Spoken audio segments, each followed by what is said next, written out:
Welcome back. Time for our Friday Farm News. Let's check in with Bob Bosold over at Wax. Hey, good morning. I saw that show you had, that article rather, the story on the family going down the Mississippi River. We ought to get the Hello Wisconsin crew to get kayaks and go down the river. Bob and I were just talking about that. He said he wouldn't do it with me.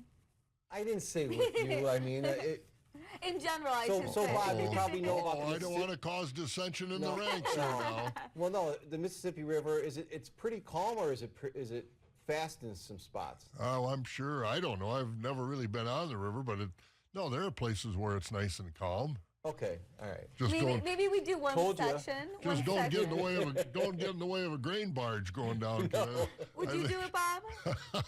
Would you tackle the Mississippi in a canoe? Or a Oh, kayak? in some areas, yeah, I would. Okay, we'll section off one All right, stretch. yeah. Well, maybe we can get a big yellow bus to haul us down there. Huh? See how that turns out. I think I can help. That's for future Yes. future thoughts. All right, well, let's get on with what's going on today, shall we? Wisconsin soybeans and soybean growers all over the country, for that matter, are upset.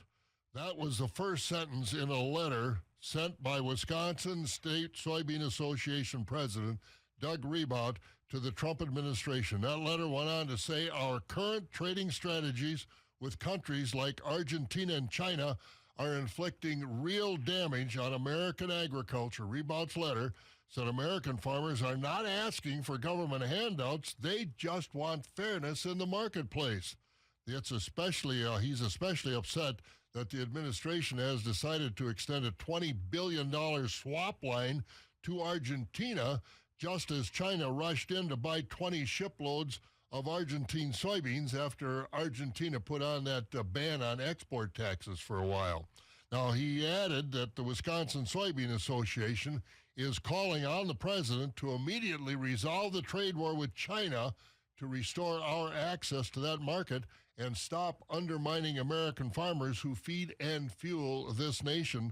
There are about 17,000 soybean growers here in Wisconsin alone. Well, it's time for the big one. It's the 58th Annual World Dairy Expo. This year's Road to Madison begins Saturday morning at about 9 with the Youth Fitting Contest, followed by the Youth Showmanship Contest. The cattle shows begin at noon on Sunday with the International Junior Holstein Show. That'll be the cows. And the show will wrap up Friday afternoon about 4 with a parade of breed champions and selection of the Supreme Champion Dairy Animal of North America. Well, because Wisconsin has had no positive tests for avian influenza in our livestock, the USDA's Animal and Plant Health Inspection Service is allowing the state to use a reduced testing frequency while maintaining Wisconsin's commitment to ongoing surveillance for bird flu. Now, that means our Department of Agriculture, Trade, and Consumer Protection will be able to use milk samples through existing routine sampling to check for any possible outbreaks across the state. And so far, under the existing testing protocols, Wisconsin has tested more than 18,000 milk samples, and all have come back negative. But there is a fly in the ointment here. Just earlier this week, there was a positive test for bird flu in a poultry flock in Jefferson County. Well, it's going to be a big, beautiful weekend, and there's lots of things to do. Harvesting, of course, will go on, so be careful out there if you're out on the country roads. But if you get a chance, lots of other events are going on. It's the Giant Pumpkin Festival tomorrow morning. That'll be in Altoona. The Stanley Fall Festival is also tomorrow in Chapman Park. The Muskie Fly Fishing Championship will be in Hayward, as well as the 52nd Annual Cranberry Festival in Warrens. And don't forget Oktoberfest down in La Crosse. Lots of things to do. Get to as many as you can. Let's go to the markets, and not a lot to tell you about. It was a quiet trade on the Board of Trade yesterday, a little higher, but uncertainty in these markets. Overnight, December corn is a penny lower at $4.24. The wheat is down 2 cents. November soybeans at $10.11, down a fraction. Dairy markets continue to struggle, and that's giving it a mild taste of what's going on. Barrel cheese unchanged. The block's down another quarter of a cent. Butter did go up 2 cents to $1.64, but less than 2 weeks ago, butter was over $2. Class 3 futures continue to really struggle.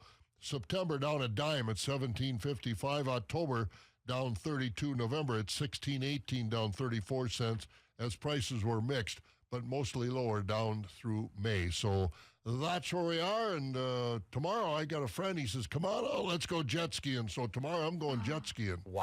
I love that plan, Anna. Yeah. Have you jet skied before? Oh, you bet I have. Okay, you're You want to pro. come up there, bring your kayak. I'll tie it on the back of the jet ski, and you'll get quite a ride. That sounds like We a need perfect a plan. Bob Bosold Hello Wisconsin from your jet ski. We might be able to Yes. do that. Yes. We'll see Pull what that we off can for do. us. We'll see what we can do. Hey, you guys have a great weekend. too. Have fun, Enjoy it. Bob. Bye-bye. I'm the lemonade kid. Hello!